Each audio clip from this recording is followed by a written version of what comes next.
Hello and welcome to the mill. I am your host, Dusty Crane, and this week we're going to go ahead and talk about the Facebook live stream from January 27th, 2021. I just realized I'm still writing 2020 on stuff, and I don't know why. In any case, I really had a hard time kind of trimming down this particular live stream. I guess I thought there was a lot of good stuff on there, but in terms of like trying to summarize like the most exciting stuff for you guys, I kind of passed on some of it.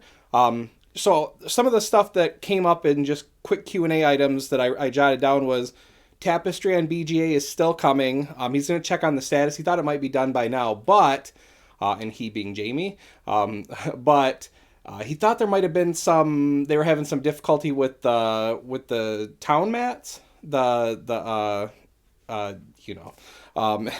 next one, someone asked, any travel size games on the horizon? Any of the existing games, like a Tiny Epic Scythe or something like that? Nope, not currently in process. Any space themed games coming? No, also nothing. In fact, Jamie actually kind of elaborates on the fact that even if he had an idea that was kind of space based, he tends to bring things back down to land for whatever reason, it's personal preference. It was a really good live chat, so if that's something that would interest you, go ahead and look up the YouTube video. I'll put it in the description and give it a view. Again, I thought this was a good one if you want to see those elaborations on those particular topics. But the stuff that they did talk about, or the stuff that he did talk about that, that I thought was pretty interesting we should elaborate on was, well, first we got some more Wingspan Big Box details. I've been talking about how we're working on a big box plus organizer for Wingspan. No gameplay content, just a big box and organizer, like an organizer tray and maybe a few other fun components in there, but nothing related to gameplay. And one of the things I wanted to put in this box, since I don't want to sell you a big empty box, is some custom bird nests. And so we've been exploring some different ways that we can offer bird nests. And I have two things I'm going to show you here. I don't think either of these things will work out. I think we might have to go with a kind of a molded plastic bird nest, but I'll show them to you. The first is we requested knitted nests to see if that would work. Now the other option, or the second option, this again isn't the one that I'm recommending. Definitely looks like a nest. This is an actual like wooden bird's nest. It's not a nest that an actual bird used, but this is, I'm just kind of bewildered that this can be mass produced. Okay, so we got a couple different nest types. Do you like the idea of having some kind of non-gameplay affecting accessories in that big box, or are you worried that like adds too much money overhead? I can't imagine that, Jamie's like, hey, at least how much I can pile in here to make it worth X amount, but I still think that maybe the Scythe big box maybe hit a little wrong for him, that like he keeps saying big empty box. And in fact, someone actually brings up that Leader Games uses the Scythe big box as a thing not to do. And Jamie defends that a little bit. Not necessarily, he's not upset by any means, but just kind of explains that if you're only selling it through your own web store, it can be profitable. So I guess that's something else that you can look at in that YouTube video if you're interested. But I do think that like we're going to see some of these accessories almost probably due to the fact that I think Jamie didn't think there was enough in that side of the big box. So that's certainly a promising for the Wingspan big box. We also had this question here about Wingspan. Carrie says, what continent for Wingspan is next? Is that anticipated to be this year or next year? So part of that would be a spoiler, so I'm not going to answer that. But in terms of the timing, I think we're currently looking at a 2022 release for the next Wingspan expansion. No details on what expansion is coming next as expected, but kind of a bummer that he said he thinks it might be a 2022 release. So this might be the first year since Wingspan was introduced, which I understand is just a couple years ago, where we don't have an expansion. But maybe we get the big box. I kind of thought those things would hit day and date, and we could still be surprised. But possibly a 2022 title. Then a question about co-op games. Yeah, okay. Nick says, do I think that Summer Games might publish a cooperative game at some point? Yes, I do think we will. I know that I am working on one right now, and so that one will eventually be a cooperative game. I don't know if it'll be our first cooperative game, but it is definitely in the works. Yeah, absolutely. All right, so we know he's working on one, and while he hasn't said this code name is this game, I'm still of the belief that Codename Wild is his co-op open world exploration game. So we know that one is one that he's working on, but then another one that he might be working on with someone else. I can't help but wonder. Now every time I hear of him talking about working with someone, I'm just probably always going to assume it's one of his new hires. I'm going to assume it's Alex, that he's working on this game with, since, when they brought him in, they said that he had, some game design chops. So is that one of the co-ops? Is that who he's working on with it? And if so, what do you think? This one was one that I thought was particularly interesting. James says, have Stonemaier Games ever thought about doing a trilogy of games like Raiders of the North Sea or Architects of the West Kingdom? If you have, what theme would you like to do? There is one project that I'm partnering with someone that we're starting to work on that might end up being something like that.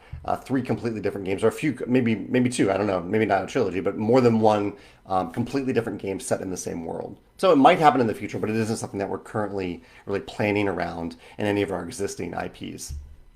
Trilogies of games. Are they going to do a trilogy of games along the lines of the West Kingdom or the North Seas?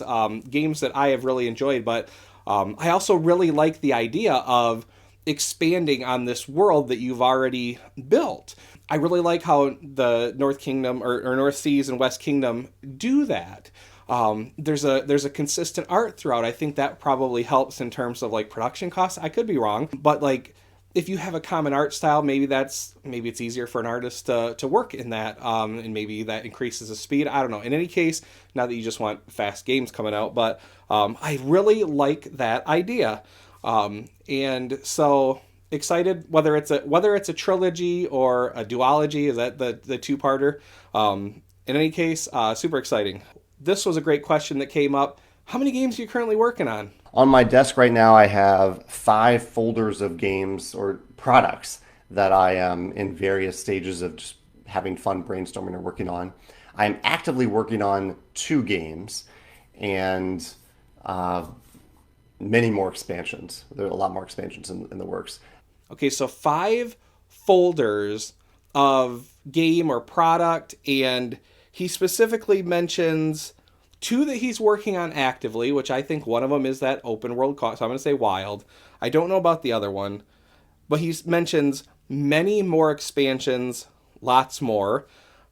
What games would you like to see expansions for? We already know about Between Two Castles and Mad King Ludwig. We already know about Viticulture and Wingspan. Is there anything else you'd like to see an expansion on? In fact, there actually was another question comment that came up after the fact. Chad says he just got a nearly perfect score in Pendulum with the Advanced Side and the Advanced Nobles. He was wondering if there was a plan for increasing the scoring opportunity or options in an expansion, if this is not an isolated event. Yeah, I mean, it sounds like you played a really good game of Pendulum. I would say it is somewhat isolated that you truly max out all of those score tracks. So we don't currently have any plans to make them any longer. Maybe we need to make the game a little bit harder in an expansion if we do that, so that doesn't happen quite as often. Maybe, possibly, a Pendulum expansion could potentially be in the works. I mean, that would certainly work with the lots or more, or many more. Do you want something that makes that game harder? Are you regularly, easily filling that mat all the way up, even in advanced play? This may be something that's of interest to you. If so, go ahead and drop in the comments what that would look like for you personally, what you think would look really cool.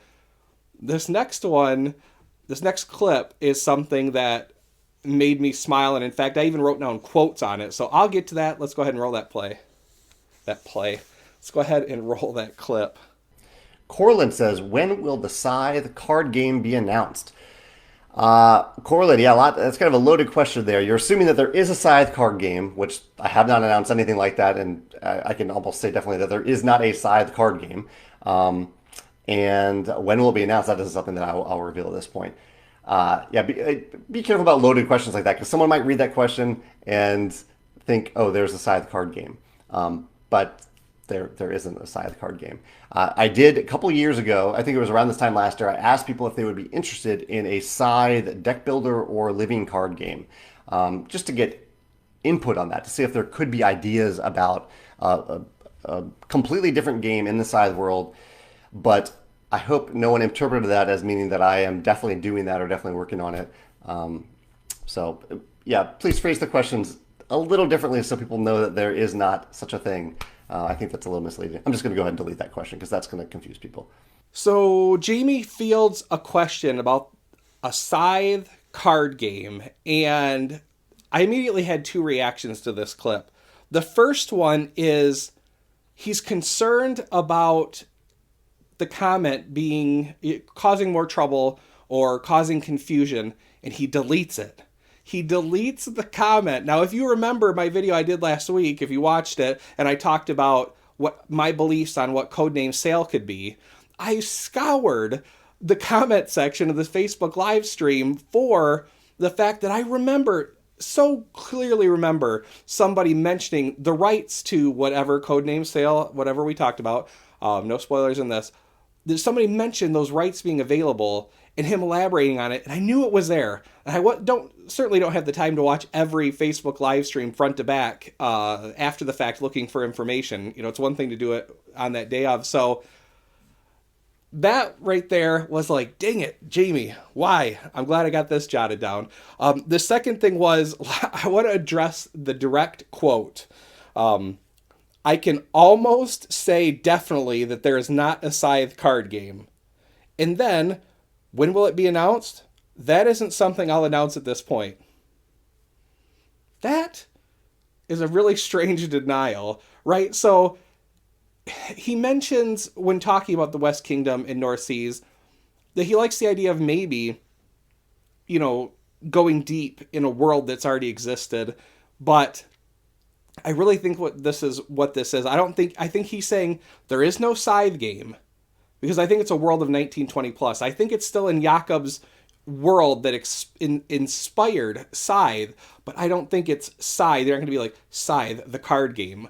So again, this is all just speculation. It's nothing real, but just the phrasing of the denial, that's a really weird, long way of saying no, don't you think? I think there's something there.